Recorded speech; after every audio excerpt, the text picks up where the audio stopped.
बिहार विधानसभा चुनाव को लेकर सियासी सरगर्मी तेज है और राजनीतिक पार्टियां अपनी रणनीति बनाने में जुटी हुई है। इसी बीच Bharatiya Janata party manifesto committee और नियमित अभियान समिति यानी कैंपेन कमेटी का ऐलान कर चुकी है। इन दोनों कमेटी से पूर्व केंद्रीय मंत्री और पार्टी बड़े राजपूत नेता आर.के. सिंह गायब है। इसके पीछे की वजह उनके बगावती तेवर दिखाई दे रहे हैं। सरकारी गलियारों में चर्चा तेज है कि वो जल्दी बीजेपी को टाटा बाय बाय कह सकते हैं, लेकिन उन्होंने इन अफवाहों पर ब्रेक लगा दिया है। आर.के. सिंह ने पार्टी छोड़ने को झूठा बताया। उन्होंने एक समाचार एजेंसी से बात करते हुए कहा कि पार्टी छोड़ने की सभी खबरें झूठी है।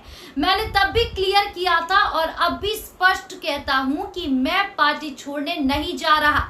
मैं पार्टी में ही रहूंगा। किसी पार्टी को ज्वाइन करने की कोई संभावना नहीं है। साथ ही साथ अपनी पार्टी को बनाने का सवाल ही नहीं उठता है। भले ही आर.के. सिंह बीजेपी को ना छोड़ने का दावा कर रहे हो, लेकिन अब उन्हें पार्टी ने बिल्कुल साइडलाइन कर दिया है, क्योंकि उनके बगावती तेवर ने पार्टी आलाकमान को सोचने पर मजबूर कर दिया है। ऐसे में सवाल उठता है कि क्या आर.के. सिंह के बगावती तेवर और राजपूत गार्ड पार्टी को नुकसान पहुंचाने वाले हैं। आरा के बाबू बाजार स्थित एक कार्यक्रम में बोलते हुए आर.के. सिंह ने अपनी पार्टी को सीधे तौर पर टारगेट पर लिया था। उन्होंने आरोप लगाया कि पार्टी में लगातार उनकी उपेक्षा हो रही है।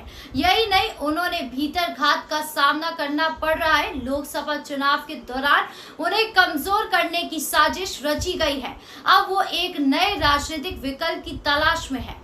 उन्होंने लोगों से पूछा कि क्या हम लोग अपनी अलग पार्टी बनाएं, इस पर आप लोग विचार करके बताएं।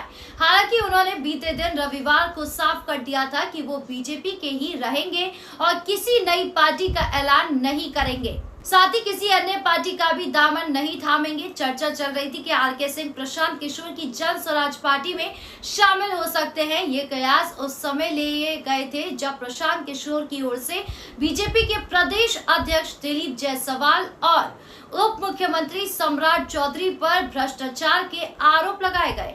दरअसल इन आरोपों के सबूत आर.के. सिंह ने मांगे थे। साथ ही साथ यहाँ तक कह दिया था कि अगर ये नेता आरोपों का खंडन नहीं कर सकते तो उन्हें पद से इस्तीफा दे देना चाहिए। हालांकि उनकी हर एक हरकत पर पार्टी आलाकमान नजर गड़ाए हुए हैं ताकि राजपूत वोटों को किसी भी तरह से नुकसान ना पहुंचे। इस महीने 18 सितंबर को केंद्रीय गृह मंत्री अमित शाह बिहार के रोहतास जिले के दौरे पर पहुंचे थे, जहां उनके दौरे को लेकर कहा गया कि ये एक सामान्य दौरा नहीं था, बल्कि आर.के. सिंह की बगावत तेवरों पर पानी फेरना है।